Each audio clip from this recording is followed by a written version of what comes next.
I don't know, I just don't have the connection for the Elgato that lets me play back audio through the play thing. So the only way we could do it is if we were in a Discord chat.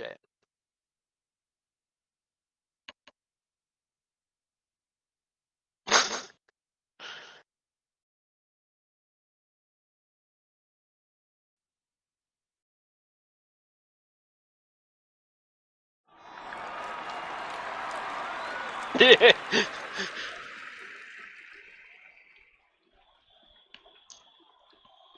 While Dan sorts out his information, welcome to the Singapore Grand Prix yet again for round 15 of the championship. We're here at Singapore Marina Bay Circuit for No Assist Tier 1, the new No Assist Tier 1. I'm Brett Evans.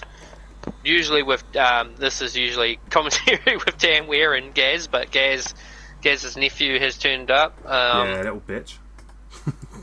They can hear me now, by the way. I'm back. Yeah. So unfortunately, fastest lap again was set by Drake Dempsey, 132.9. Drake is actually in this lobby today, so he could actually beat it. But if he does, it doesn't matter because A, he beats himself, and B, reserves can't vie for the fastest lap of the week. There we go. Oh, we got all dry too. Oh, hang on, we got wets. Nah, it's all dry. No, well, D'Amalio's got on wets. Oh, yes, too. Is he a reserve? Oh, yeah, he's a reserve, so he'll very just clever. Saving his tyres. Very, very clever. Well, technically, I mean, yeah, I suppose technically, yeah, you could just go on an outlap on the intermediates and then pit to retire, but, you know.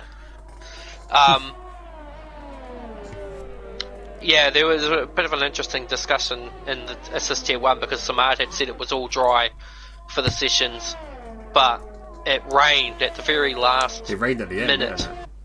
Yeah, very last minute of qualifying, so not sure what to make of that. And the conditions actually look kind of similar to the qualifying for Assist Tier 1, so it's funny enough, it's like the second time we've had a race, and it's been exactly the same as well. Like, we've had it at TTFL on Friday. We had the exact same conditions we had today. It was really, like this, and then it was raining at the end. And there's only exactly the same bit of rain. No wet tyres, just a tiny bit of rain. I will tell you one thing though, that with the scenery of the Singapore, Marina Bay thing, any person that's living on the top of a high-rise building would have the absolute pleasure of watching a Grand Prix. Could you imagine it? You'd have the best view in the house, and also the actual look of the track when it's all lit up. It just stands out. Like, 'cause obviously, it's got to be a certain brightness so these guys can race. It's not like our street circuit, our streets in London or England or wherever where you come from, like where there's so minimal light. This is lit up like a Christmas tree, and it looks amazing from aerial view. It does look insane. And on top of that too, if you've got yourself a little swimming pool or a hot tub or something on the top rise of your building, that would be the ultimate way to spend it. Oh, Harry's invalidated his lap already, so let's have a look at someone else who was just behind him. He's invalidated his lap. Nicky Niemann is an AlphaTauri behind Harry. We got Drake Dempsey, but he's TNE TP. So while we just watch this quickly, I'm going to run through the current standings from last week. Obviously, this is being now the new Tier 2. We've got like a slightly different colour scheme for the standings. So, there we go. Let's get that up. Leading the way, we do have the one and only Thierry, who we are on board with now, with 176 points. In second, we have Joe Roberts with 154. Ken Doyle is in third with 147. Mano Biegfeldt with 139. His run's really coming back into the game now. Harry, who's been away a few weeks now, Harry Lilas, is still on 125. Then we have the two Ferraris with Scotty Harris on 106 and Johnny Stokes on 94. Christian Havinga on 92. We have Freddie Martinez on 83. Carl Dyer on 81. Dennis Conner on 67. Roddy Shields on 52. Goran Udozic on 35. Patrick Boiler with 20. Marsh Trisandi with 8, joined by Chris Murphy, still stuck together those two. Dean Fabrice is on 4. Robert Sisko on 2. And yet to score we have Nicky Niemann and Miguel Fragoso. What that does to your current championship constructor standings: Red Bull leading the way with 301 Although Williams have now come back and they are now tied for first place on 301. So it is tied for first at the moment. Ferrari are in third with 200. Then we have Racing Point with 148. Mercedes on 147. Haas with 103. Alfa Romeo with 92. Renault with 79. We have the AlphaTauri on 39. And finally, the McLaren boys still stuck on 8 points. So there we go. All housekeeping work is now complete. So, funnily, while you were talking about that, there was an incident at the bridge just after the Singapore Sling where Nicky Nymerman was facing the wrong way and had to reverse on track to get back around and do a flick spin. I saw Drake Dempsey having a bit of a moment there as well, but of course he was just doing an outlap and he's retired on the pits as well as DeMarlio. Thierry's on top with a 134.760 on the medium tyre, and he is just over 7/10 of a second quicker than now. Well, it was originally Scotty Harris, but now it's Johnny Stokes. Look how close these two guys are in the Ferraris. Look how much separates them. They're probably one of the strongest pairings in TNE to this day. Like even throughout season 6 and 6.5, as Johnny actually grabs the wall on the exit of 3, but they work together so well. They know sometimes if they don't have the ability to race on track, they just use their penalties in account, and they, people think they're crazy for racing one another, but sometimes it's just a case of, well, everyone around us has got penalties, we don't. We can race as much as we want. It's gonna not change the fact that we're gonna beat you on track anyway. And Joe learnt that one the hard way in season 6.5 Silverstone, where he thought he was going to be on the podium but got relegated to 4th by Scotty Harris, and the rant of that was endless. Well, saying now that rivalry has continued this season, because we've seen Joe constantly fighting with these two Ferraris, like throughout the whole season. It's not just a one-off thing. These three really do have a good rivalry in this league. I think the only difference in this season that Joe's probably a bit more thrilled about is that he actually is beating them this time around in the championship. So, yeah. Though I will say that Scotty and Johnny from the last few races I've had the privilege of commentating in have sort of boosted up their gamesmanship and have actually at some point started beating Joe a bit more frequently. So that could change at any given point. But just to reiterate, for those who are just tuning in that didn't watch the announcement from this morning, TransNation Esports is going to have a new main sponsor in, or this evening. Tantalo will be joining TransNation Esports as a main naming rights sponsor, and as a result, we're going to be introducing memorabilia, clothing lines. It's a clothing line branch, but it's going to have with TNE merchandise such as t-shirts, hats, pants, jumpers, hoodies. Like full-on memorabilia, so you'll see teams like Evans Motorsport from the TransNation Supercars Championship producing their own line of clothing, and unlike our previous sponsors, this is going to be worldwide, so this is completely worldwide. It will be smashing out its productivity in mid-June, so that will be in line with the preparations for Season 8 and for the start of the Supercar season. Now, the guy in charge of this is actually one of our racers. He's in P5 currently at the moment. That's Patrick Boylard. He was in the commentary box this evening with me, giving the rundown of that. So if you haven't watched it, go and watch it, and you'll learn more. Yeah, it's definitely a good partnership there, I think.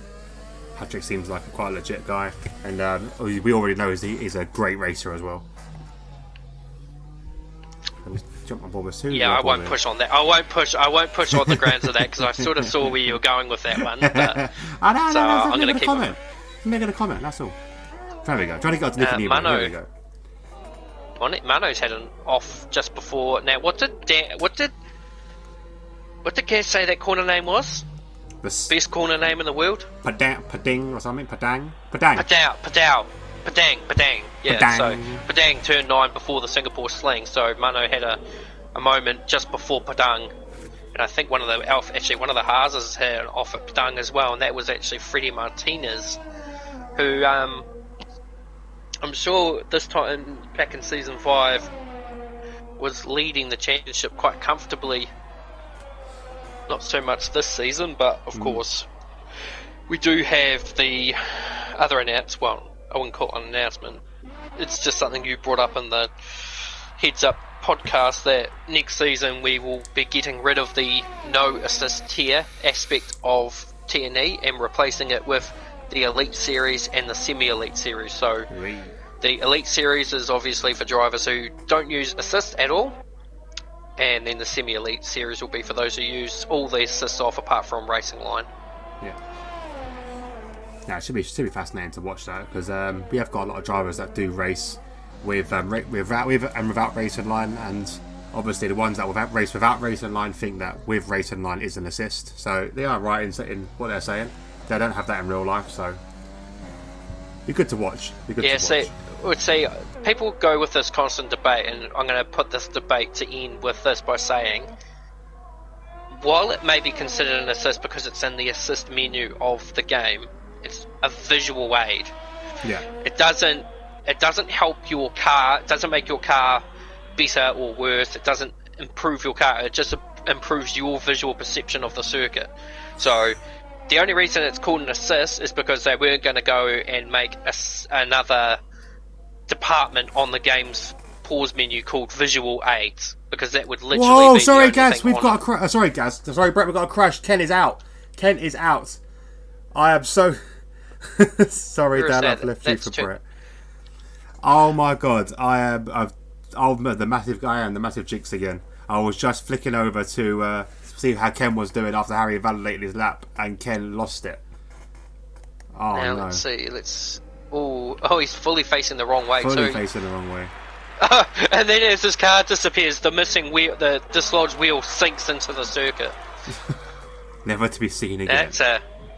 Now that's what I would be calling great marshalling management, where we've got a track that absorbs debris. Amazing, wouldn't it?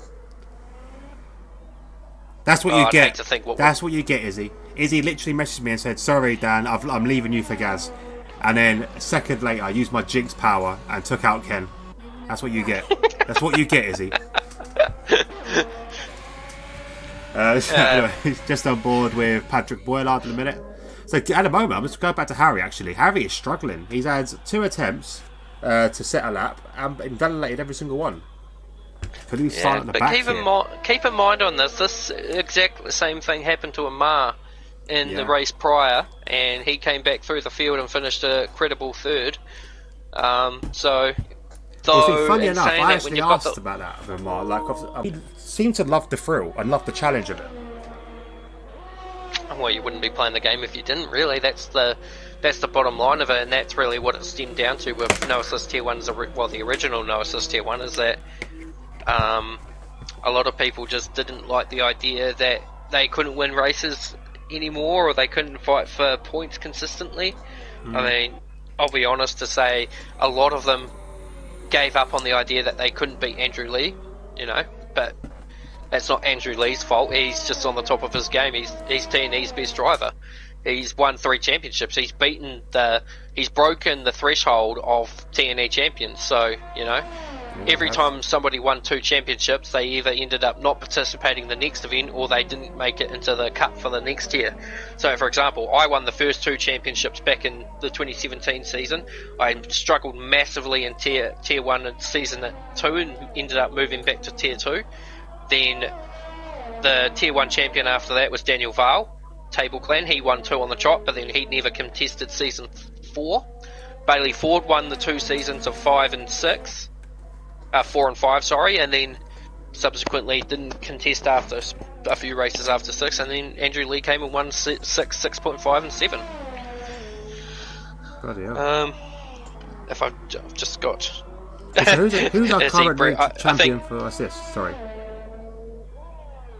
Sorry? Current championship. For the assists here. Who's the reigning champion for the assists? Well, it was Amar, but it will be Samad when it all plays out. No, I meant from last season. Who won it last season? Theodore. Okay, Theodore. So, Theodore won 6.5, Piers Langford won season DxT, 6. Monster Blue. Yeah. I don't think Tier 1 has had a back-to-back champion. No, I don't think they have. So, no. I'm just trying to think. So, Assist Tier 1 originally started in Season 6. Because in Season 5 it was technically Tier 4. That was before we split the division. So, Season 6 was the start of the split division. So, yeah, we haven't had any back-to-back champions. And Samad will certainly make it another. Just a comment here from Izzy. Brett, I'm staying with you from now on. Good, stay there. I'm gonna keep jinxing Ken and all your boys. And then from Freddie Martinez, if I retire somewhat through the race, it's because I've gotten sick to the point where I've thrown up. My stomach has been killing since the start. I'm with you on that one there, Freddie. I'm not going to say what I needed to do, but I started the stream this morning desperately needing to go to the bathroom, and I couldn't find a point where I could. I don't want to put poor Patrick on the back foot and having to try and find a way to main commentate on his very first go, so I held on to the very end. It was quite painful. But Thierry's done a really good job to being able to withhold this lap time. Yeah, on medium tyres as well. Well, I'll be honest, it's not the quickest time I've seen on the medium tyre, but I really would have thought that someone like Joe or Mano would have punched out a 30, maybe a low 33, as Mano has done the fastest first sector of the qualifying, but Mano hasn't been able to pull a lap, and Joe's fastest lap is only a 37.2, which is well off the pace compared to even... Mano had a real... Yeah. Ooh. Oh, was that another driver that made contact with him? No, he just contact with the wall. I was going to say, because there was a car there, but who was that? That would have been... That was a Haas, I believe. Was it Freddie Martinez? Yeah, Freddie Martinez is the closest one to him, but yeah, Mano still fastest in Sector 2 though, so whether that's a glitch or he's actually onto it, but he is coming onto traffic. Thierry gets out of the way. Hello, Dutch face also driver as well. The next one is actually Patrick. Now, I think Patrick's on an outlap. Oh, that could have been a bit... I will jinx all your boys, is he? That was a little late on Patrick's end there to get out of the way, but I don't think it's going to matter too much, as Mano still goes to the top with a 34.3 on the medium tyre, but still, as far as it goes, for a... Then his collar goes second. 34.70. Now, I don't know whether Thierry is going on another lap on these medium tyres. I personally think Thierry should have gone out on the softs just to be on the ideal grounds strategy of keeping... around here is medium hard, so seems to be that's the ideal strategy, but you want to kind of... I'm pretty sure Dara won on a softer... Oh no, he was medium as well. No, he was the first one. Because you only get given one medium set of tyres. How many laps has TP done on these? Because he's already set the fastest lap on these mediums. So, well, the best way to look at that is to look at the best. And according to this, he's only done one lap. So, I don't think that's right. Because I'm sure he's set. So that would be. Well, think about it. You do an out lap, an in lap, and a run. So if he's on a run now, that means he's done another another out lap. So. Oh, he's got out of shape there though. Yeah, I don't think he's gonna. He's pulling. Yeah, I don't think he was gonna beat the time, but we'll see. Oh, who was that? That was. Harry. That was. Harry's lost his front wing, so Harry's sporting himself a Formula Ford. No. He's not had a good qualifying. And yeah, well, I was just trying to figure out who that was in the tunnel. As Patrick does improve, but no, he doesn't. He's slower. He's slower. No, he is too. Who else we got? Nizzy. Nicky Lehman, he's been validated as well. Harry's obviously invalidated after that damage. I think that's it. Well, see, Harry's made a really big error here, because all he had to do was cross the line, and it wouldn't have mattered what time he had he would have still jumped up to 12. Yeah, he would have done. So And now he he's said he could change buried his tyres in. as well. Well, yeah, exactly. So he still would have qualified outside the 10, which means a free set of tyres, but he still would have jumped up to 12 because he would have set a time. So now he's stuck behind Ken, who he's battling in the championship with, but he's also stuck with D'Amelio and Addy, who are obviously and very quick. Well, D'Amelio's, if you take away Andrew Lee, D'Amelio is the fastest driver in TNE. Yep. So, you'll watch. I mean, around this circuit in particular, I don't think you're going to see too much magic out of D'Amelio. And I'm sure that he knows that as being a reserve, he's not going to be doing anything too out of the. Now, Scotty Harris actually moved up to P2. Yeah, he did. Yeah, that's what I thought you when you went. Oh, I saw here. I was like, yes, Scotty's into P2, and that's what I thought you were talking about. I didn't realise how he hit the wall. Yeah, well, no, I don't know where he's hit the wall, but yeah, he's plucked that wing off. Joe, who's battling in the championship, is P10. Thierry is P4. And Joe, ridiculous. This Joe set, and it's weird because Joe set his 137.2 on the softs. Yeah, so he's got to start on that. I thought he set them on the mediums. I think he was betting that that time would be beaten, and in theory, it should have been. It definitely should have been. But where Harry didn't cross the line, and where we had Ken not setting the time, that's really going to hamper Joe Roberts. I'm not sure. I think he's a bit unaware. I think he should have went out possibly on the medium tyres just to make sure. But whatever reason. Well, no, I think he did go out on the medium tyres, but I think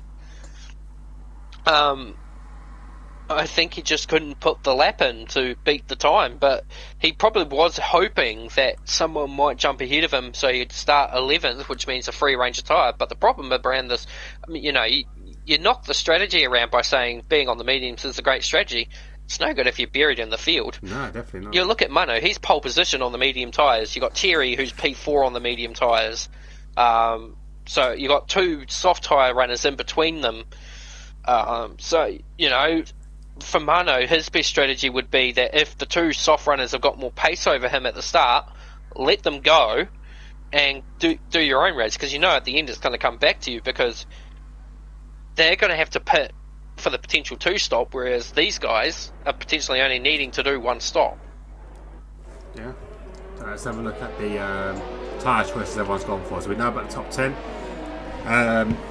So this is your DxT starting grid with obviously your translator pole position held by Mano, who started on the medium tyres. They have Scotty in second on the softs, Dennis Collar on the softs in third. Then we have Thierry in fourth, Freddie in fifth. 6th place, I know both of them guys are on mediums. 6th, have Patrick Boylard on the softs. Then we have Johnny Stokes on the mediums. Dean Fabrice in the AlphaTauri in 8th with the soft tyre. Nicky Neiman on the medium tyre in 9th. And as we talked about earlier, we have Joe Roberts, Speedy, in 10th on his soft tyres. Then we get to the guys with choice. RP Mazing, as in aka Chris Murphy, in 11th on mediums. Then our hard runners, we have D'Amelio, AD, Ken Doyle, and Harry Lilas. And finally, we have SMM, Passassin in 16th. Drake Dempsey. Drake Dempsey. Yeah, I don't know these guys, the reserves names. I will try to learn the reserves names as we go along. Well, as the season comes along, the reserves are probably going to become a lot more factored in. Yeah. I mean, there probably is a few seats opening up, so if Jake Dempsey wants to race full time, there's an opportunity for him to do it. And he's a quick driver, so obviously he couldn't qualify to represent that. But obviously he is officially the fastest driver of the week with that 132.9 being untouched. Well done, Jake. It is frustrating as well because, like I said, we've had technically on the standings a full grid, but half the time we get the 15 minus really drivers because there's certain drivers that just don't show up week to week, and it's a big shame, really. Well, I know for a fact for March Trisandi, he's got university and he lives in Indonesia, so it's like nearly 5 or 6 in the morning every race for him. And I'm sure that with a new time change, I mean, he doesn't care. He loves to race, so he races at any time, really. So But with university, I think he's just struggling a little bit to maintain that and a racing career. And I think that a lot of people are probably doing that too with COVID, I guess, slowing down throughout the country. So people are be able to do their work and get on with it. But anyway, the 5 red lights going to build up. There you go, 5 lights. And away away we go here. No one gets to drive through. By the looks of it, we have looks like D'Amalia was pulled out really wide at the very start. Good start from Mano as they go round turn 1. Any contact at the back, so we see a lot of normal damage from turn 1, 2 and 3. No, seem very, very clean, to be honest. No damage I can see on anyone's car. Very good start from Mano, who's already 6 tenths ahead, 7 tenths ahead now of Dennis Collar in second. Scotty's hanging on there in third. So great start from these guys. As Johnny makes a place to D'Amalio. D'Amalio's up into 9th already. Look at the start he's had. Yeah, Terry had a pretty abysmal start actually. He sort of got swallowed up in the field, but because of the way turns 1, 2, 3 and 4 sort of play out. Contact, there was contact. Front wing. Who was that? Yeah, I think it looked like Decky or possibly Joe Roberts. I'm trying to have a look now. I think it's it was Joe Roberts. Yeah, Joe Roberts. Yeah, but there was damage further up too, I think, because that front wing was a bit. I was watching D'Amalio and Joe's not near D'Amalio, so there is someone else that's sporting some front wing damage, but I can't quite work out who it is. Might be no, it's not Freddie Martinez. It's not Nicky Nymerman. It was white-ish, so maybe it was Joe. Maybe his debris flew up. Yeah, it definitely bounced. But the biggest loser out of all this has been Chris Murphy. He's dropped 5 spots from the start. Wow, it's a big drop. Big drop from Chris. Getting off the line in these things aren't the easiest manners to do. Probably one of the things I've been most proud about in my career is the ability to get off the line reasonably well, but for some drivers it's just a mixed management of trying to figure out the right launch procedure, how much clutch you apply, how much throttle you put in. The key to me, and I taught Patrick it for the US regional race, which I think he did pretty well with it, is that you jam the accelerator to modulate the performance, and then as you release the clutch, you short shift if you think the car's about to slip out. Oh, who's that? That's Harry in the back there, having a bit of a hairy moment there. He's made no ground from the start, but of course Joe and Drake are actually in the pits too, so... Oh, more damage as well, as I think that was it damage? I think I just saw the contact with the wall with Patrick Boylard there. He's landing very, very slowly. Yeah, Patrick made a miss. Well, losing a lot of places though. He's going really slow. Yeah, well, he ended up cutting the corner after the hairpin, so I would think he's gone into the hairpin a bit deep, grazed the wall, and then he's probably had someone around the outside of him and he's cut the corner to try and avoid it, and then he's lost a bit of ground for that. But yeah, as long as you don't damage the car, these sort of incidences you can get away with. And I'm sure when you're racing in the US Nationals, which literally start... Oh, who was that? That was Decky in the fence. He's out. Decky's out. He's done a PK. And with a full safety car. I believe it's the first safety car we've had in over the 2 days. TTFL. Well, we didn't have one. Car. Yeah, we didn't even have a virtual. No, we had nothing in the assist tier one. We had nothing at all, and there should have been, I think, something in that race. Scotty there was a huge crash at lap 2 with William Hunter and Matty Smith, and it caused a bit of a pile up and nothing. There was also a crash with William Hunter into Padang. Yeah, but we're just talking about the races we're a part of, is he not the other ones, because we can't obviously. Dan can't watch them because he's racing, and I didn't watch any of them today. Next year, was there a safety car in Dad's race today? Yeah, as he said, there was one. One in there. Okay. I don't know about assist tier 3, but in the TTFL race on Friday, we had, I think it was 5 or 6 VSCs, not one safety car.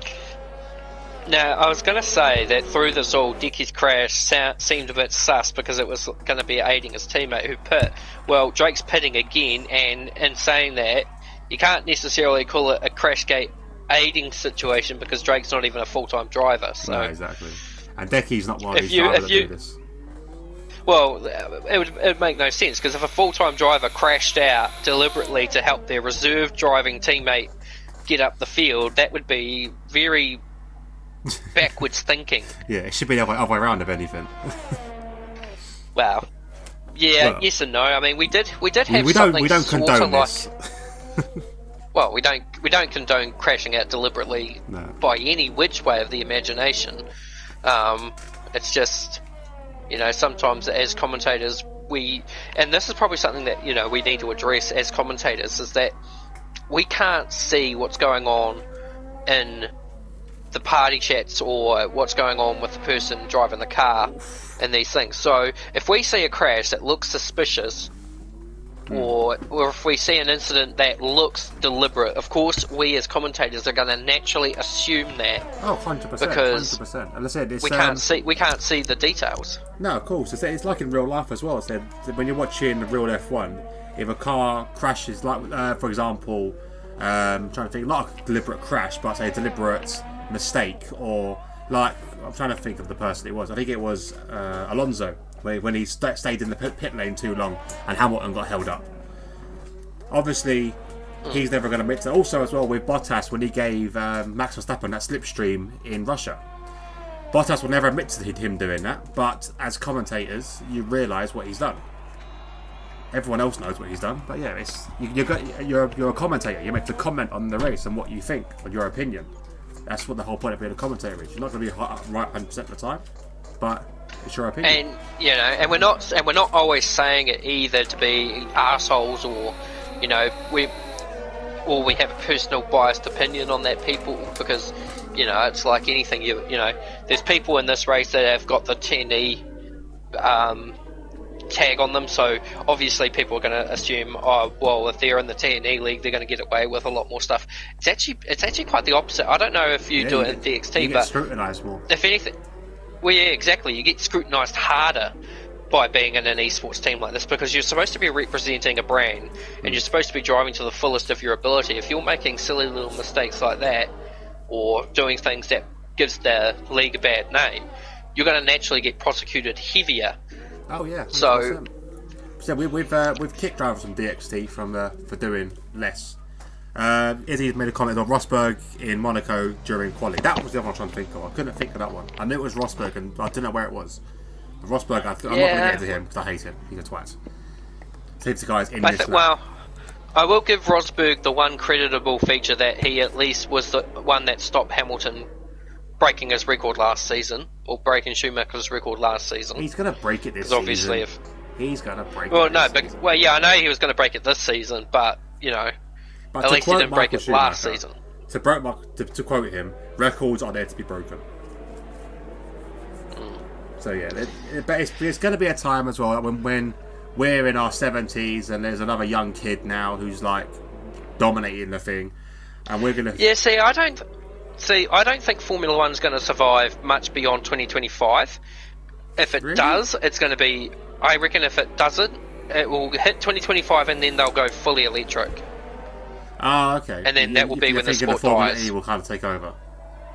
Yeah, and then by the time we're in our 70s, I don't even think motor racing. It won't be motor racing; it'll be hover racing. Oh, Brett, I would say by the time we thought to be hover cars now. Have you seen Back to the Future? They thought to be hover cars in 2015, whereas 21, I ain't got no hover fucking what's it called? I've had that discussion multitudes of times, but I just reckon in another 40 years we might just have it. But anyway, we're back to green, and Freddie Martinez is making a move around the outside of Dennis Collar into turn 1 and gets it. Turn. But he gets it done nonetheless. Yeah, it's a good move. Good, but it was a great move. Actually, somebody up the front has pit. Scotty Harris has pit, so he got off his tyres early in the piece, which is a good strategy call to make. It's reverted him to a 2-stop, but at least he knows that in the bid against Dennis Collar, he knows he's got him beat. Now, what was that comment there from Izzy?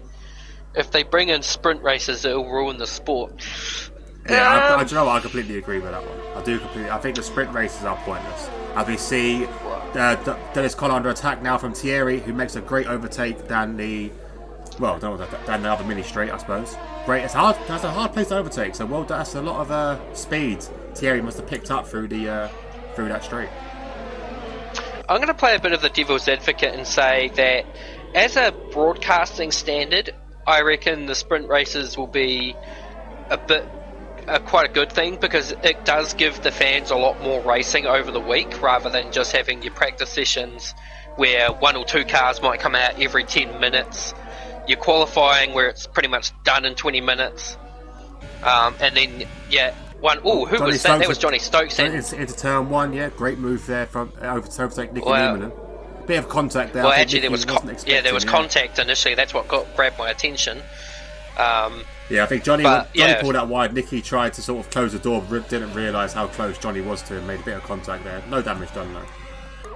Yeah, I agree with that one on that. Is the F1 people do hate change, but I do think like it will give more. It will just give more back to the spectators. So there'll be more racing, because F1 doesn't have a lot in the way of feeder categories. It has the F2, but that's about it. And F2 don't race at every single venue, so and F2 cars are completely different to F1 cars.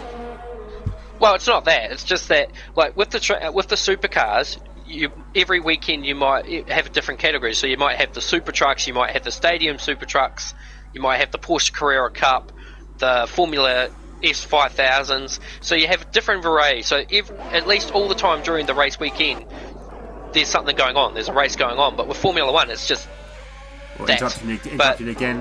Nicky Niemann is Johnny Stokes under attack or attacking Dennis Collar. That's another fantastic move there.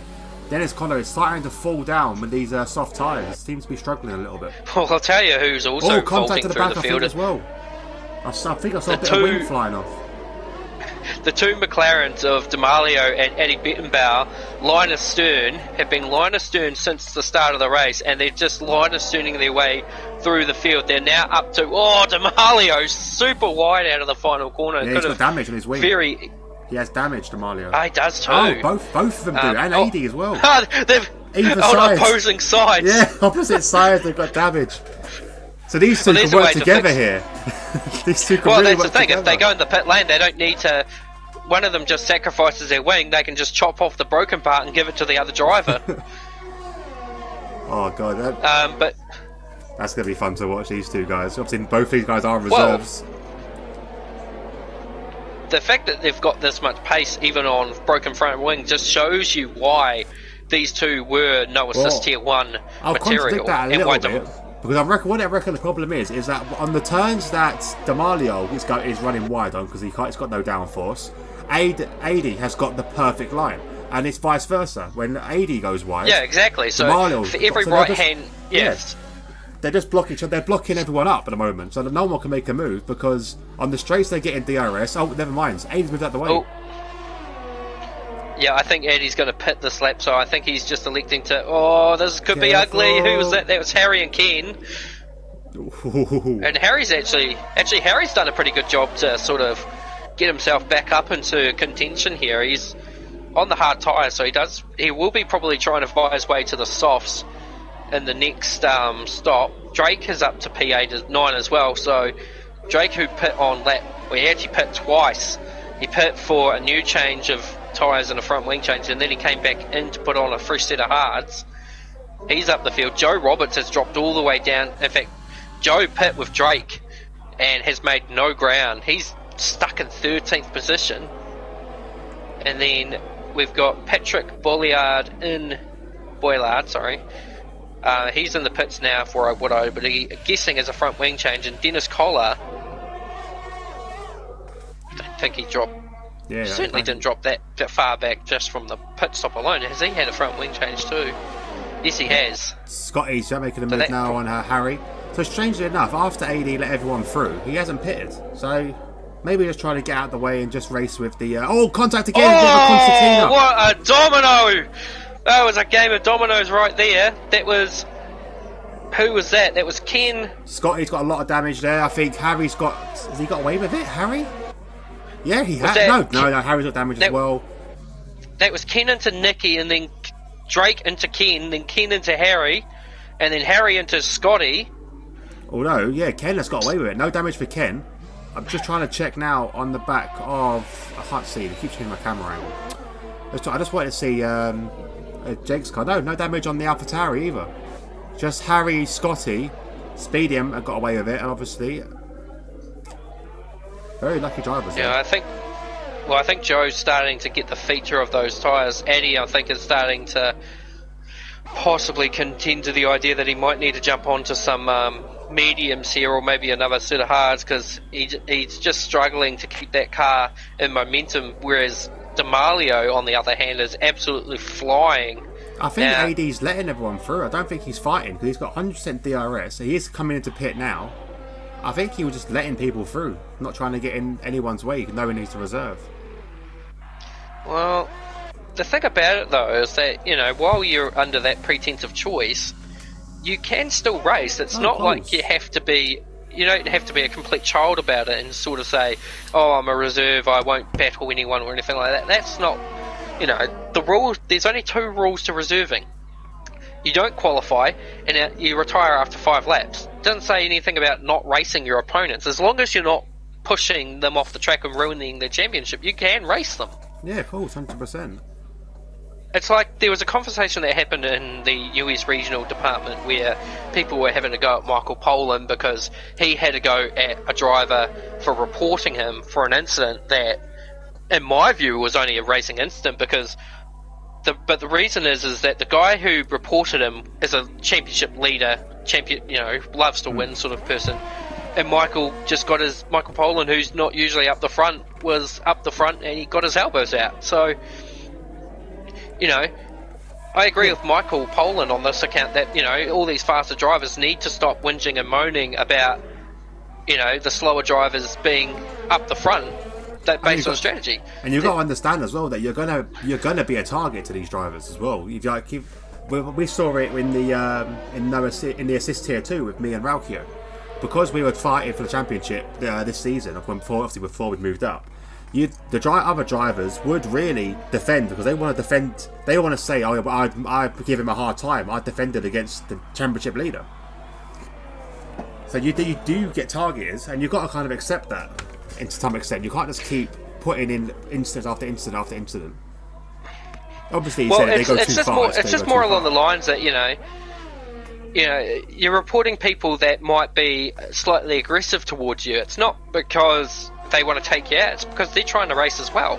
Yes, Michael Pollan's not the quickest driver in the TNE, and even he would openly admit that. But he was fighting for position. He was not a lapped car. He didn't have to get out of the way of the leader or that car behind him. He got his elbows out. The person got upset about it and tried to report him for it. So, you know, it just goes on the grounds that you just got to think about what you're doing when you're behind the wheel of a car, and you do have to understand that everybody in this race has the right to race, even the reserves. Yeah, 100%. Yes, the reserves will get in more trouble if they cause an accident, and especially if that accident could jeopardise the championship, but they're still entitled to race. It's like Paul Resta when he reserved for Felipe Massa that one time in Hungary back in 2017. Yes, Kimi Räikkönen had a go at him and said he should go back to his reporting stuff, but it still goes along the lines that saying he's still in the championship, he's still allowed to race. Yeah, exactly. Otherwise, there's no point in the reserves even being here, let's be honest. They are here to make the reserves aren't allowed to race. Exciting. Well, yeah, if the reserves weren't allowed to race, we wouldn't actually let them reserve. We would just run with the... How many reserves do we have today? 3. So we would run with our 12 drivers and have a slightly below average partner. Yeah. Now, Thierry and Johnny Stokes have pit, which has promoted Drake Dempsey up to P3 and Ken up to P4. So the two Williams are in 4th and 5th, and I think Joe actually does have a little bit of pace over Ken, but that is, of course, as an account to their differing strategies. Yeah, Ken really needs to let his teammate through here, because right now all he's doing is slowing him down. But there's obviously no team orders necessarily. I mean, this Williams team would be the best example of. I'm only saying this because I know it's going to rev a couple of people up if they see it, but this is the best Williams team that in the Trans Nation Esports Nationals and Regionals. So Claire would be Claire would be very happy with these two. Not so much with the other ones. I mean, the Sunday US Regional, there is a Williams winning the race, but the teammates getting himself in a bit of hot water, finding himself in the stewarding bench quite a bit. And then the Sunday 9 PM Regional, Williams team spends a lot more time spinelling. He just started a war here. Oh well. I'm the boss. I end the wars. But Speedy still within DRS of his teammates. Ken staying out, but Ken giving a little wave to the cameras there, I believe, knowing that we're watching him. Had a little bit of a jiggle. Same with Speedy as well. Claire will be happy at me for saying this because their two drivers are actually doing a good job. Oh, pen over Speedy. Well, as I say that. Although Claire isn't actually in the in the team anymore. Yeah, well, exactly, and that's probably the one thing I keep saying. Now, how weird is that? Joe gets a penalty, Ken decides to let Joe through. Ken ain't silly. Ken's not a silly driver, is he? Jinx. Ooh. I ain't no jinx. AD's retired. AD's retired. That's a shame. In the pit, so that's cool. Yeah, well, I guess for him it was just kind of like he just wanted to get some mileage in because there's no racing going on in his division anymore. And he just wants to keep himself up into shape before Season 8, where he will take over as part boss to TNE's console department. And also, along with Thierry. Since now TNE have finally joined the FSL, the final is going to be Singapore. Oh, God. Yeah, so why there? I'll tell you. Well, I think it's a good track. It separates the men from the boys. So Demarleo's getting a lot of practice. Yeah, for sure, but it's like, I think this is one of the most demanding tracks on the F1 game, and it's probably one of those tracks that everyone wishes was a lot earlier in the calendar so that they can finish it, get it over and done with, and never have to see it again for another half a year or so. Yeah. A little battle now forming between RP Mazin, Thierry and Johnny Stokes. Bit of a trade there as I say that, and RP Mazin, Chris, pulls into the pits. Both giving both Thierry and Johnny DRS. Well, Johnny has actually had some pretty good pace over this on the circuit. He did pretty well in the Thursday night regional race from what I can remember. He qualified on pole position ahead of Addy Bettenbauer and then wasn't quite able to keep Addy at bay, but I think he finished a respectable third in the Thursday night regional race. But he's giving Thierry, the championship points leader, a bit of a push along. Yeah, Thierry's running low on the RS by looks of it as well, but then they both are on exactly the same, to be honest.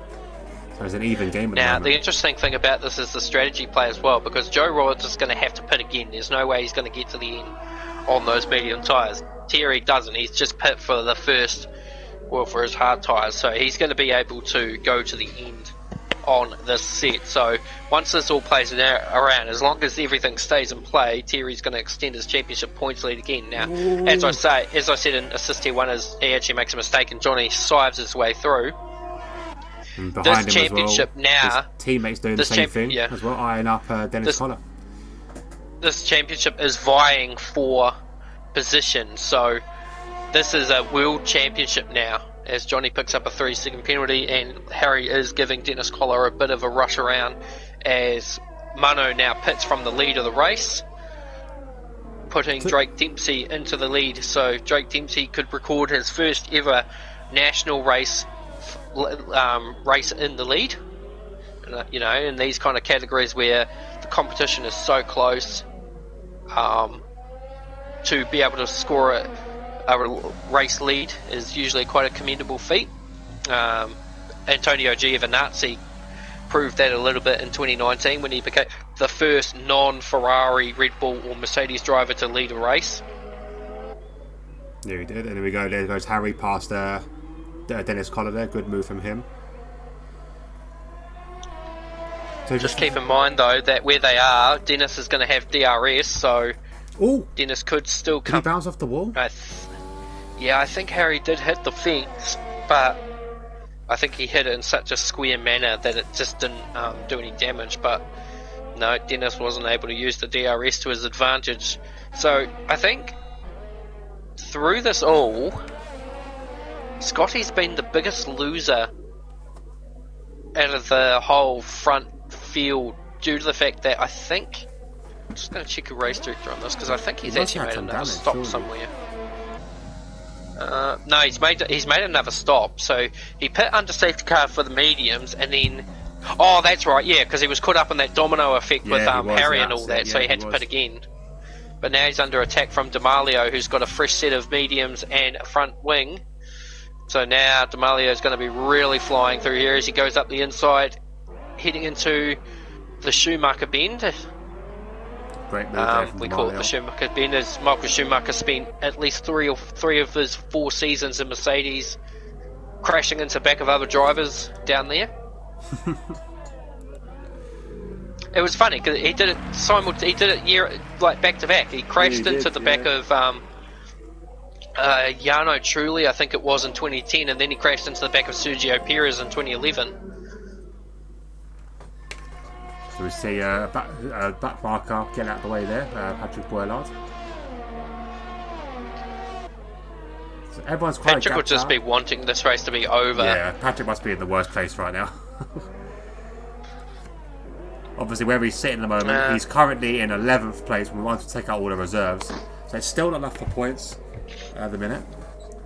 Chris Murphy, though, is going to get his first points in a long time, which hopefully should pull him, separate him from, I believe it was a McLaren, if I remember rightly. Miguel, who hasn't raced since. No, not Miguel. Actually. Marshall Sandy. That's the one. As he mentions how we only half race distance, I was kind of like the same question in the no assist, in the assist tier 1. You feel like you've been talking for hours. You look at the lap counter and it's only been like 2, 3 or 4 laps, and it's just the nature of the circuit. Yes, the lap time is not the longest of any of the tracks in terms of information. We'll just have a look and see what the actual fastest time I think it's because it's so demanding. I think when I was racing it, this is the most I've actually been physically sweating during a race, because your concentration level is so high for this track. It's not like Monaco as well, where it's very short laps. So you got it flies quite quickly, Monaco. I mean, with this, it's much longer lap times, and it just feels a lot more draining, I think, as a driver. So the thing about it is that the lap time is no different to a Spa lap, but the difference in it is the track distance. So what happens is that most Formula 1 Grand Prix are consistent around 300 kilometres or close to. So you take the distance of the race, times that by 3 or 0.3, and then you get your lap count. So Singapore only being a 5 kilometre circuit, it's not as long as Spa. But the lap itself is slow, so you've got a track that's got the speed of Belgium, but only maybe about the length of Monza. I think that comes into effect as well, because you rarely go into 8th gear in this race. Unless you've got overtake on, ERS on, DRS open, and you're following someone really close behind, you're rarely going to touch gear 8. No. So based on all that, so you're timesing all that, 62 laps comes into play. So, it's a 62 lap race around Singapore. Now we've got Joe coming in. So you split that in half, of course, because it's a 50% race, and then there you go, you've got 31 laps. So you're doing 31 laps around a track that's got the same lap speed as Spa, and Spa is only 22 laps. So right now we would be into the 4 laps to go stage of this race if we were at Belgium. But in the meantime, we've got a battle for the lead, the effective lead, as Ken and Mano duke it out. Of course, Ken's on much older tyres. They're side by side, bit of contact. Ken gets carted out wide a little bit, but Mano takes the position. Coming into a lot of form in this mid part of the season is Mano. Yeah, it's probably a bit of a... I mean, obviously he couldn't race the first 2 races of the season, as opposed to getting a race ban for an incident that happened in the final race of the F2 National Championship. Now, people are asking the question, why did he get a 2 race ban for an incident that happened in F2 Nationals? Well, the answer to that is that we were going to give him a 2 race ban for the start of the next season of F2 Nationals, but he wasn't going to be racing them, so we had to... The incident that he caused, which was a deliberate takeout on Michael Groen Jr., obviously we couldn't just let him get away with it because of that, so we decided we'll just take it to whatever... Oh, Johnny Stokes has just gone into the wall at the bridge. Yeah, end plate damage there.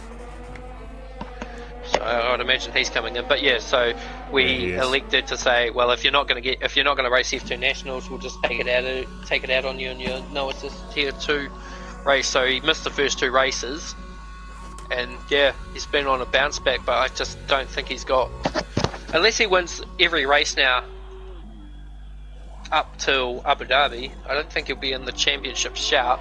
Though if Thierry doesn't, he's done a bit of a climb already. So currently the gap is very close. Like I said, obviously Thierry's leading it with 176. Mano has got 139. There's only a 37-point gap, which I said, one bad race from Thierry, and a couple of goals, 2 good bad races from Thierry, and Mano's winning the races. He's going to overtake him. It's not over yet.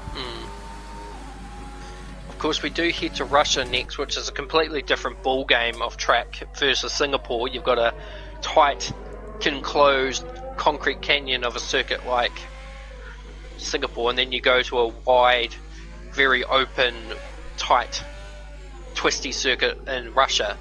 But obviously I prefer Russia over Singapore, just because I enjoy...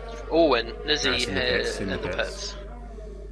See, I like both the tracks, saying that. I do like both the tracks, because I think Singapore is, like I said, it's very technical. If you get it right, like for example, I said, if you did watch the Friday race, you wouldn't, at the start of the race, you'd expect the front 3 to be Amar, Raukio, and for example, who else is winning that championship? DxT and Anthony maybe be up that be in that front 3. Anthony's actually having a shocking of a championship. In the Friday league. In the Friday league, he's still winning. Right. But I'm saying, so you'd expect some of the big names to be in that podium, and yet if you keep your race clean like I did, you get seconds. So to answer your question, Gaz, we've had 1 safety car in this race, and we had nothing in assist tier 1. No safety car, no virtuals, just a handful of cautions. Scotty's making a move down.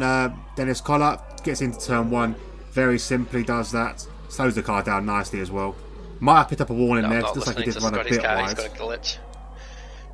He's got the gearbox glitch. So Ken has come out 2 seconds behind Joseph Roberts, so that's a battle. But in the championship battle, you've got Thierry in P4 and Joe in P7. So that's another 6-point gain that Thierry will gain. So at the end of this weekend, Thierry will have gained a round over Joe, and normally in these kind of championship scenarios, unless things go awry, by the time you're at this point of the season and you're a round ahead, it's almost quite hard to circumvent it back up, and that's kind of what happened to Hamilton in 2016 when he was trying to chase down Rosberg after Rosberg had cleaned up the first 4 races of the season.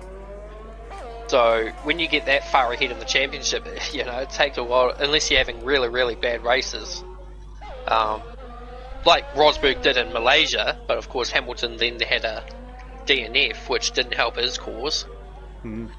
But It's also a good these shout for the championships can be. constructors as well, because Red Bull at the moment will be currently beating the Williams team. And I'm sure Christian Horner will be happy with that. Although I'd say Frank Tost would be quite happy at the moment that their reserve driver in Drake Dempsey is currently leading this race by 5.7 seconds. Of course, he is still yet to pit. My guess would be, because he would know that he has to...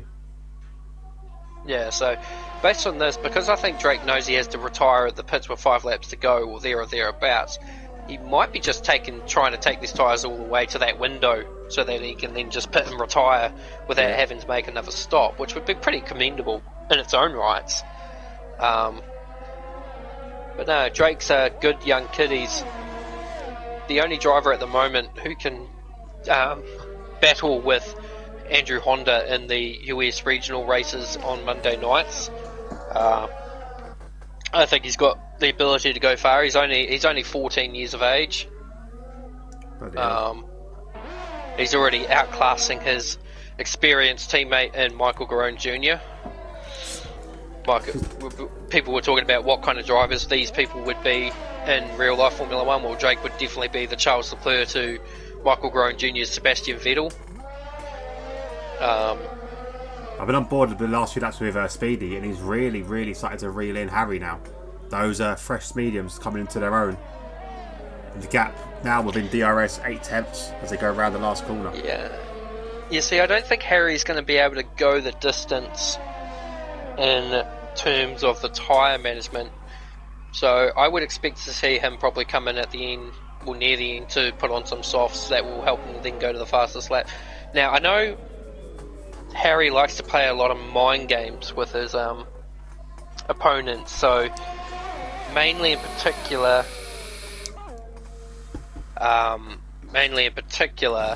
likes to play games with Joe. So let's see what happens here as Joe has DRS on Harry and doesn't make any major headway through. But the other thing you also got to take into account is the setups of the drivers, what kind of setups they're running.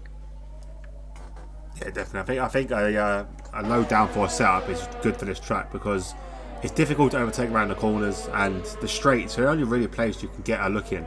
And if your car is fast and straight line, then the other car could be using everything. DRS, ERS, rich fuel. You still can't make any headway.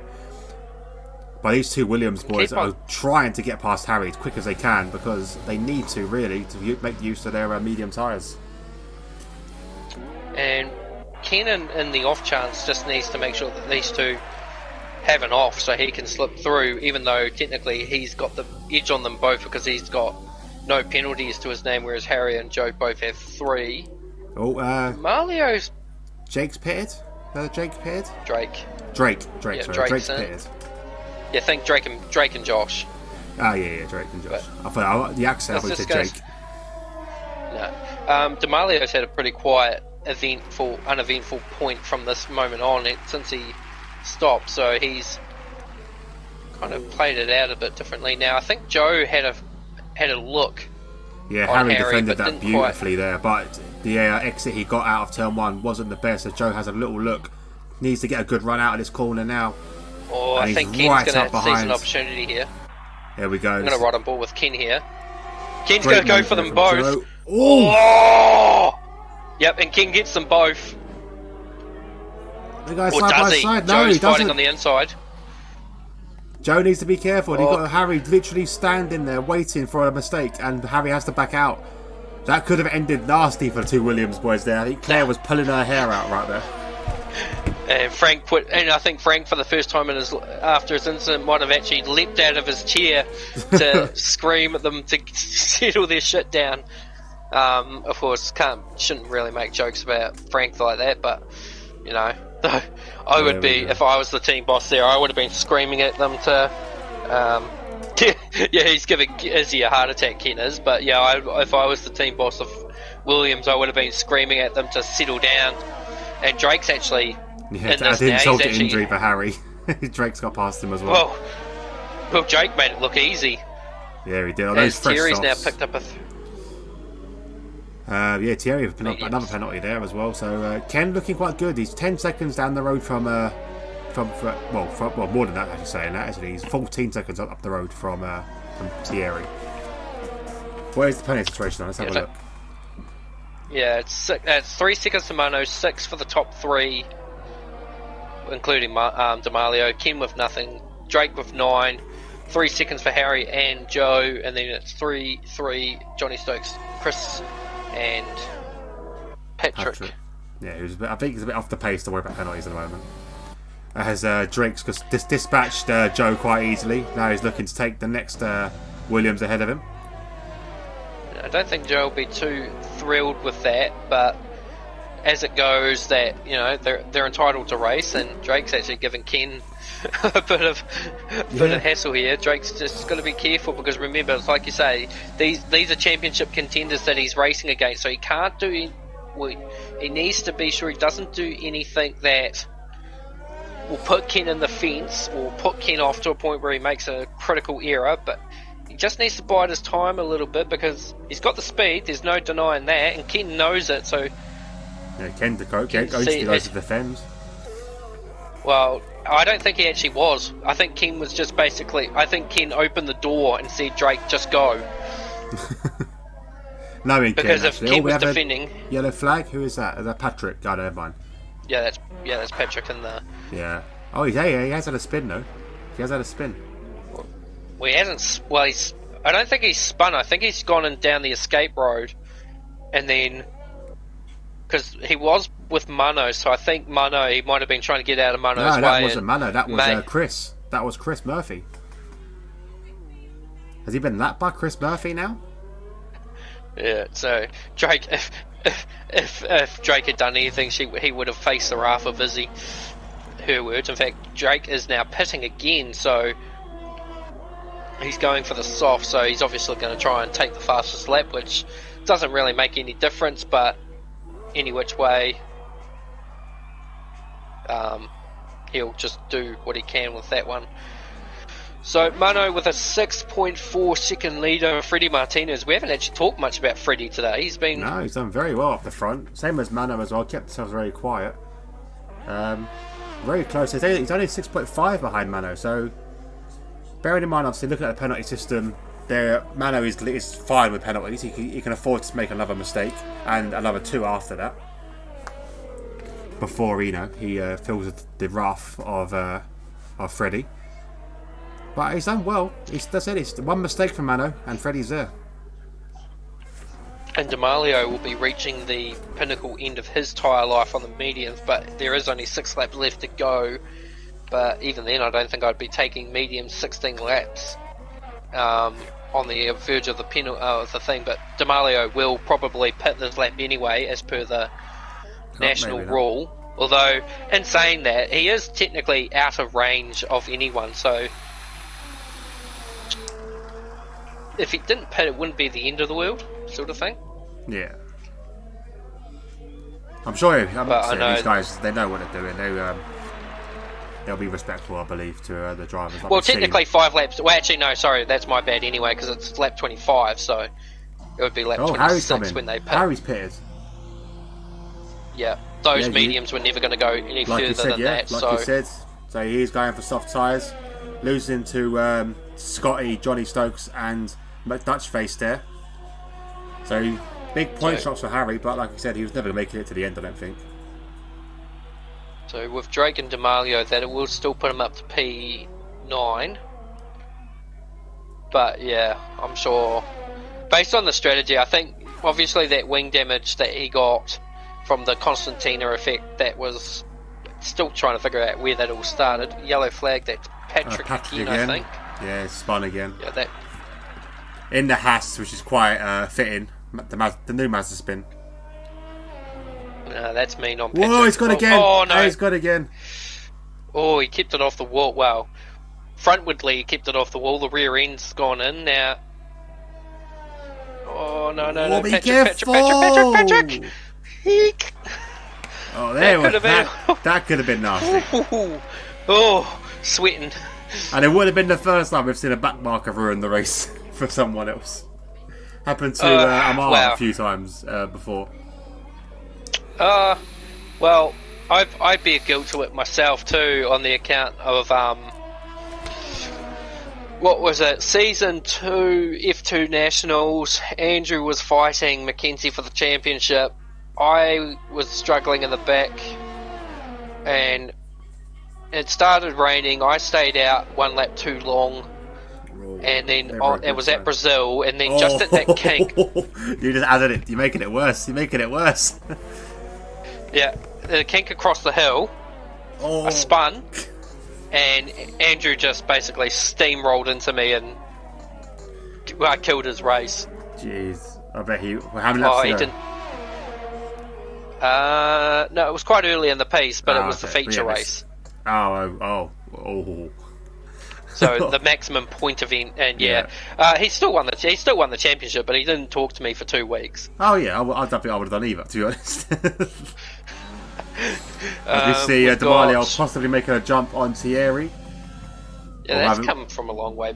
Yeah, he had a little look. That's come from a long way. I don't think. No, I mean the fact that D'Amelio was 2 seconds behind Thierry, so. Yeah, you'd expect those mediums to start falling off now. It seems to be getting more and more pace in them. Yeah. I will say that maybe a bit of Patrick's pace drop in differential could be that he did recently acquire iRacing. And by acquire, I mean he got it last night. There He's been probably playing it a bit too much. So D'Amelio has come into the pits, which I'm guessing that is to retire now. Yes, it is. There we go. Following the rules, and I think retired. Patrick may be doing the same. No, and within Patrick's interest to do it because he'll be still in the points. Yeah. Oh, never mind. I know, but But he has made the 90%, so he will be classified. But yeah, so that will be once Drake is factored out, it will be P10. So he will still score the 1 point, but here comes the interesting point. You don't have one car, you have 2. Now about to rejoin the track. Now Dennis Coller's pitting, I would guess for the softs to try and go for the fastest lap. Yeah, so but he's losing place. It's a bit of a strange one. That one. Well, he's not really, because Chris, he only has lost a spot to Harry. And Chris is just coming around the last corner now, so actually this could be pretty close. But knowing that, obviously you're up against Harry. Harry, we did see he had a bit of a poor quali. McDutchface had a fairly decent quali.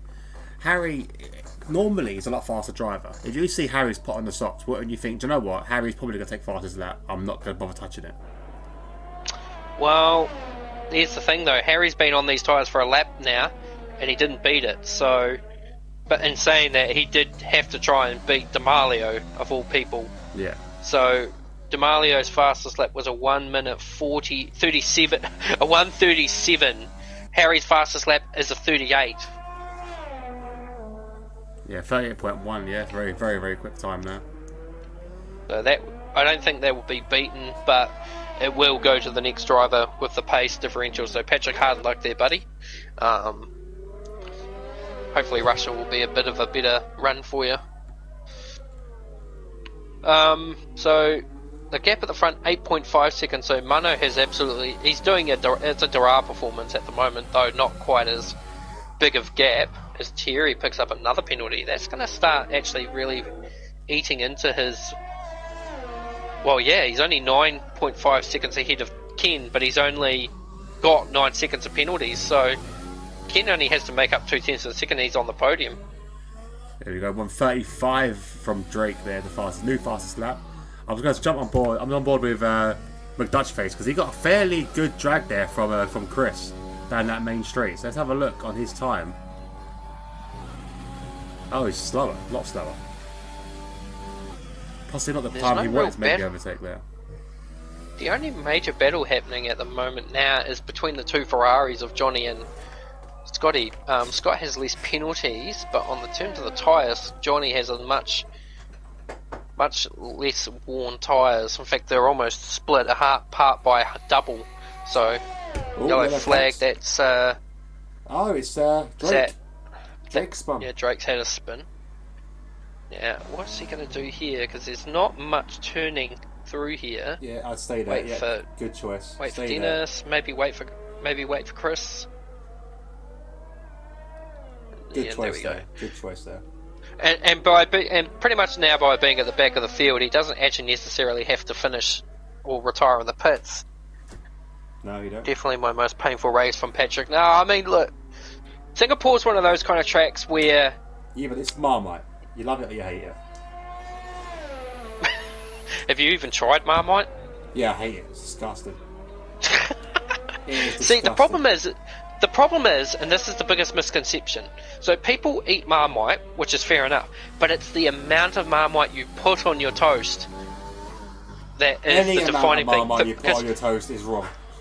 Oh no, look, in the devil's advocate case, a little bit of Marmite is alright, but people don't understand how much is a lot. So they spread it like peanut butter, and then that's when you get the full disgusting flow of it. If you spread it like margarine, then you've pretty much got it made. I tell you, as a kid, Marmite and lettuce sandwiches were like candy to me. Interrupted me for a minute. Dennis Collar will take fastest lap because he's just set a 1:37.1, which is currently the faster than basically a second faster than Harry on a 1:38.14. Yeah, because Drake was a reserve when he set that time, it will be moved to the next fastest driver. So yeah, Dennis Collar does have the fastest lap of the race. And the battle between the two Ferraris is now starting to actually develop into a proper battle. Neither driver have any damage, but again, Mr. Stokes has more penalties than Scott, so unless he can force Scotty to make a mistake and pick up a penalty, and Scotty's usually Mr. Clean around this division, so for him to pick up a penalty, in fact, Ken being the only driver not to have a penalty on this track is quite a commendable feat from him, and he is within the 9-second range of Thierry, so we could be seeing a change for the podium, and that will be critical for Joe, because it means that the points he loses to Thierry in this race won't be as extensive, because right now it's 15 points to 10, so it's a 5 point gap, or a 5 point extension on Thierry's end. If King gets ahead of him, it's only a 2 point gain, which means that Thierry still technically has a point before he's a round ahead. Now, Izzy says don't count your chickens on that, but I do think that Ken's been very consistent and very clean so far. And I can say this because I'm not a commentator's curse or a jinx. This could be a good battle between the Thierry and Ken. I've fixed them both. There you go. Yeah, so now you've gone and done it. But now you're going to screw it up. But as far as championship perspectives go, Thierry's done a really good job to keep consistent, keep forwarding his motions. I don't know if he's won many races other than Zandvoort. I don't know if he's won any other races this season. I'm sure you'd be able to answer that one better. Who was that? Thierry. No, I think Mano won Zandvoort, I believe. No, Mano won on track, but Thierry beat him on penalties. Oh, yeah. So that's Thierry's only race victory this season. Yes, I think so. I think he might have won another one. Maybe it's one other one he might have won. I can't think to the top of my head. I think he might have won China, actually. But, to lead the championship, only winning 2 races, Mano's obviously clawing his way back through, and this will be 2 on the trot for Mano, but... on board with the battle for the Ferraris here, both from struggling for ERS. I don't think it's going to get done. And I think Johnny's going to have to settle for being 7th place here. Yep, so Mano is going to come around into the bridge for the last time. It's been an absolutely dominant performance from the Dutchman. He's just absolutely on fire at the moment, and it'll be another victory to add to his arsenal. Yeah, he's done fantastic. He said that this second part of the season he's had has been amazing, and as he crosses the line as your winner here, fantastic race from him. Freddie Martinez is going to cross the line in second. Another great race from Freddie. Really, not spoken about these two guys particularly. Let's wait for the Thierry. It's not a penalty. Oh, Thierry, what have you done? Oh no! What's that done to the championship? What has he done there on the last possible corner? He'll be safe because Joe's like 16 seconds. No, Joe's like nearly 20 seconds behind. So Thierry will lose third easily now. Yeah, but yeah, he'll hold on to fourth. So 2 points. It'll be a 2-point sledge. You say spin and podium, Izzy, but he didn't spin again. So that's null and void. So Harry is going to finish in 8th. Johnny and Scotty resolve their battle. So not too bad of a recovery there from Harry. I think he'll get driver of the day from the game, I believe. I'll just check the positional changes. Ken, I believe. Yeah, Ken, 11 places, so Ken will get driver of the day. And I think I agree with that, Harry, actually, to be honest. I think I do agree with that. He had a bit of a poor qualifying, and to come back in is fantastic. Dennis comes in at 9th, and then just waiting now for the other Mercedes, who top the bottom, do a top and bottom, perfect race for those guys. 1st and 10th, can't argue with that. But and given that Chris started 11th too, it'll be a bit of pill for Chris because it's only one position he's made up through the whole race. But given he started 11th, dropped to 16th at the first lap, and then to recover to score some points. In I don't know how many weeks now. So well done to Chris. It's fantastic to get another point under your belt. Or 2 points. Well, I don't know how many points it'll be. Yeah, 1 point. Same for Patrick. There we go. Ken Doyle, driver of the day. What the hell was that dance? Mano, man, you got to change that up. What is that? It's just more Fortnite stuff, I think. Oh, God. So here we go. For the final time, we'll read out your official standings. Mano, again, for like the 3rd week in a row. 1st on the qualifying, 1st on the grid at the end of the race. Fantastic from him. Freddie Martinez has a great race there for 2nd place. The Canadian driver in the American car. Love to see it. Then we have Ken Doyle, had a terrible quali in 14th place. Fantastic for him. Your driver of the day as well, Ken Doyle. Well done for that. Then we have Thierry TP in 4th. Good recovery from him after getting taken out by points by Ken. Speedy comes in 5th. Scotty in 6th. Johnny Stokes in 7th. Harry, after again another poor quali, finishes his race in 8th. Dennis Collar started in 3rd, dropped down to 9th. Unfortunately, couldn't keep that different strategy together, as I've shame for him. Chris Murphy there, fantastic for him getting another point, which brings him above Mark Tresandley in the standings now by 1 point. And then thank you to our reserve drivers of Drake, Demalio, and Addy. Patrick Boylard comes in 13th. That obviously get pushed up to 11th, but no points for him, obviously. Nicky Niemann and Decky were DNFs, unfortunately, today. Right, so we'll grab the invitees. I don't think we'll have Freddie because it's just said on his chat that he is about to puke. Oh, so God. good job for Freddie to pull that off without spewing his guts. Yeah. To puke or not to puke. Okay, let's I'll get send the invite to. I'll invite it Ken, but you can invite the others because he said he doesn't mind, so send him an invite.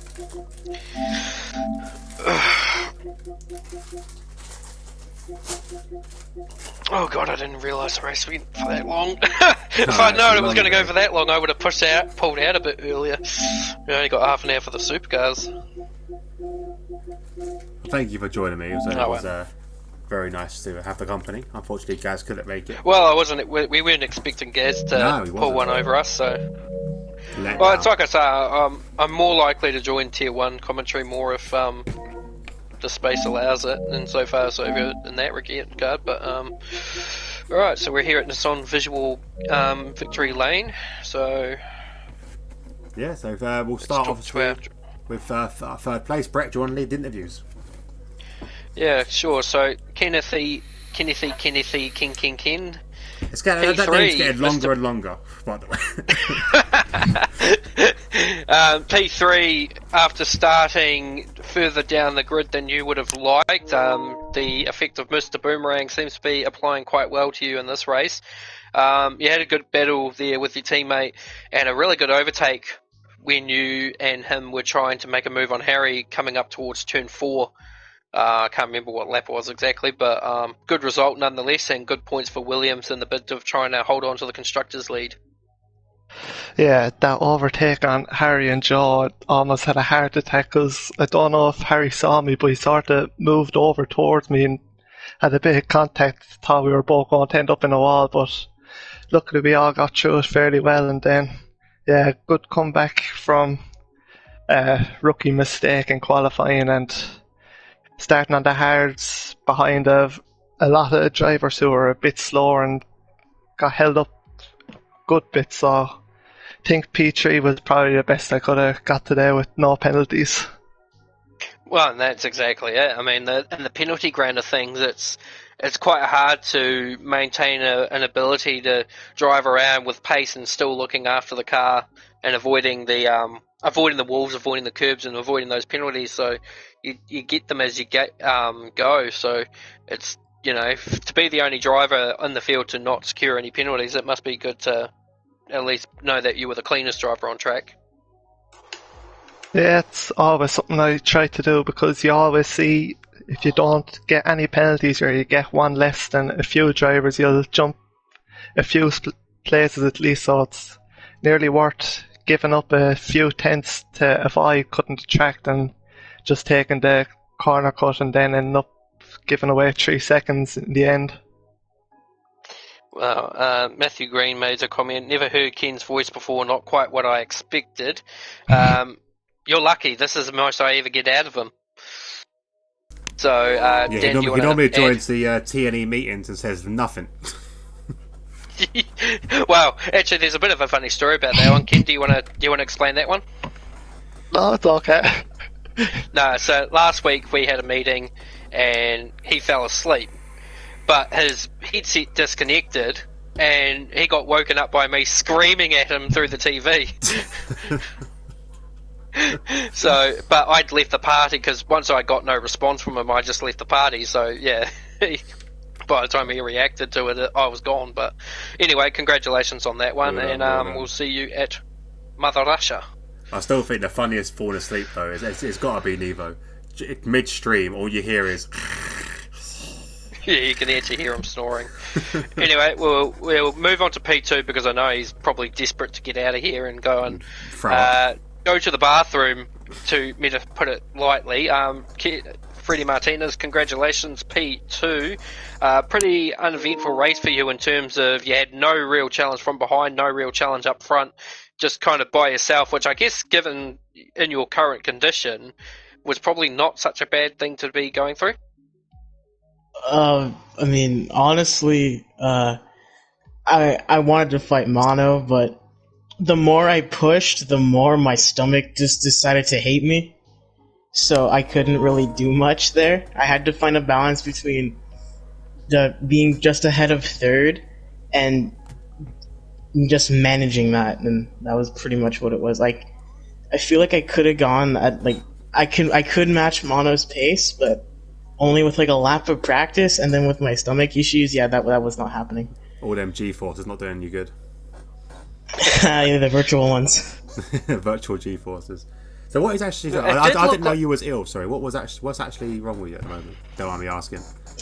I woke up 10 minutes before the race, had nothing to eat, and I had nothing to eat before last night. So I woke up absolutely starving, and I'm at the point of hungry where you're so hungry that it starts to hurt a lot. So yeah, so I did that whole race with the whole pain. So woohoo! Oh, hats off to you, man. That's commitment. Well done. Well, go and get a sandwich. And we'll leave you to it. You go and grab yourself a sandwich or something, or get yourself something to eat. That's my reward. Well done, man. Fantastic from you. Thank you. So now to our race winner. It's starting to become a bit of a trend here. It's a Mercedes. It's someone on form. It's Mano. So Mano, congratulations, race victory. 2 on the trot after the win in Monza, and technically the win in Zandvoort before penalties kicked in. You're finding your feet quite quickly through the season, but the race itself was pretty uneventful. Maybe apart from that one moment where there was a spinning Haas at the last corner. That I bet you that was a bit of a brown pants moment. Yeah, it was a pretty solid race. It was quite boring to be honest, but it's fine. You know, I won the race and I got the points. Well, I did almost shit my pants when the Haas spun at the last corner. Yeah, I didn't expect him because I was talking to the Marley on the party and I didn't expect someone else there. And I saw a yellow flag, so I thought he was on the pit wall side. But then suddenly I saw him making a sort of donut, half donut. Just before we carry on, apparently they can't hear you. So do you want to quickly change your? That's why you should come settings? to my stream. You can be heard on my stream because I stream through the all your fans. I think it's something with your stream, Brett, because last time I didn't hear myself well. Probably could be any which way. Jump over to DxT TV Live. You can hear it all from there. And while you're over here, hit the subscribe button. Hit the subscribe button while you're over here. 4 more. Do you want me to start over again, or? Yeah. No, just. No, carry on. Carry on. Do you what's up? Did you fix it from your end? And have you heard on Brett's stream, or is it still an issue? According to them, it's still an issue. They can hear them on yours, but not on mine. Maybe there is a conflict of it. It doesn't really matter, as long as they can hear it on one side of it. Yeah. Well, seriously, on my Twitch, I didn't hear me on there, so I don't know what's going on there. Well, that's probably it. Because you're running it on both systems, you probably can't. Because you're not connected through the party system. Playing system. up for some reason. I'm not too sure why, but the last few weeks, it's not picked up my voice. I don't know why. Not too sure why. Well, anyway, we'll call it up and say congratulations on that one, Mano. Go to Russia next. Do you think you can make it 4 on the trot? Oh, let's try it, man. I'm not sure. We'll see what the race will bring. Alright, well, I've got nothing left to say, Dan, so I need to wrap it up. Yeah, fantastic race from you all. Thank you all for joining us here in the chat. Thank you all for watching on the TNE channel and obviously the DxT TV channel. Don't forget to tune in midweek for the regionals and then the DxT Friday League and everything else TNE related. Tune in to DxT Ferret Gaming for Sunday for the next round of the FSL. Also, I'm not too sure what channel the TNE is, but feel free to ask and we can maybe send you a link to watch the TNE side as well, go into action for the first time. But Brett, thank you very much for joining me as well. It's been a pleasure as always to commentate alongside you. And don't forget to tune in half an hour's time on Twitch for Transnation Supercars practice around Detroit. I'm going to be streaming it on my personal Twitch channel. That's Evans_motorsport_888. I'll be broadcasting my footage. I'm hoping that Bo Young comes on and does a test run on the Transnation Supercars channel. I haven't heard from him, so we don't know what's going on there. But there will be coverage of it on my stream at least. Yeah, and thank you to our new sponsor, Brett. Do you want to mention the new sponsor one more time? Yep, so big thanks to Tantalo or Patrick Boylard for sponsoring the Transnation Esports, which next season will become Tantalo Transnation Esports. The supercars are already sponsored by Nissan Visual and Graphics, so Tantalo has come on board as part of Evans Motorsport. You would have seen the car in action in yesterday's stream, although the stream didn't save because I haven't changed the settings on that one. But yeah, so Tantalo have come aboard for Evans Motorsport. It will be on my car for the Enduros in November, and yeah, so big thanks to them. And when the store goes live, you guys will be the first to know here on your home of Transnation Esports Racing YouTube.